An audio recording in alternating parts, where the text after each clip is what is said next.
వీరవనిత దుర్గావతి అద్భుత పోరాటాన్ని గురించి ఇప్పుడు తెలుసుకుందాం. ఒకవైపు ఫిరంగులతో ఆసఫ్ ఖాన్ భారీ సైన్యం, మరోవైపు లెక్కకు తక్కువున్నా అచంచలమైన ధైర్యంతో నిలబడిన రాణి దుర్గావతి సైన్యం. లొంగిపోయి అవమానంగా బతికే కంటే పోరాడి గర్వంగా చనిపోవడమే మేలు అంటూ ఆమె శత్రువుల ముందు తలవంచడానికి ఖరాఖండిగా నిరాకరించారు. శత్రువుల సంఖ్యాబలాన్ని దెబ్బతీయడానికే అడవులు, నదుల మధ్య ఉండే ఇరుకైన నరాయ్ ప్రాంతాన్ని అత్యంత చాకచక్యంగా తన యుద్ధరంగ ఎంచుకున్నారు. సర్మన్ అనే ఏనుగుపై స్వయంగా తానే ముందుండి నడిపిస్తూ మొఘల్ సైన్యాన్ని ఏకంగా 3 సార్లు సమర్థవంతంగా వెనక్కి తిప్పికొట్టారు. రెండో రోజు శత్రువుల ఆధునిక ఫిరంగుల దాడికి పరిస్థితులు మారాయి.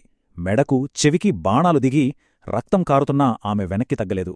శత్రువుల చేతికి ప్రాణాలతో చిక్కకూడదని నిర్ణయించుకుని క్షణం కూడా ఆలోచించకుండా తన బాకుతో తనను తాను పొడుచుకొని వీరమరణం పొందారు. మాతృభూమి కోసం 1564 జూన్ 24న ఆమె చేసిన ఈ అత్యున్నత త్యాగాన్నే నేడు మనం బలిదాన్ దివస్గా స్మరించుకుంటాం.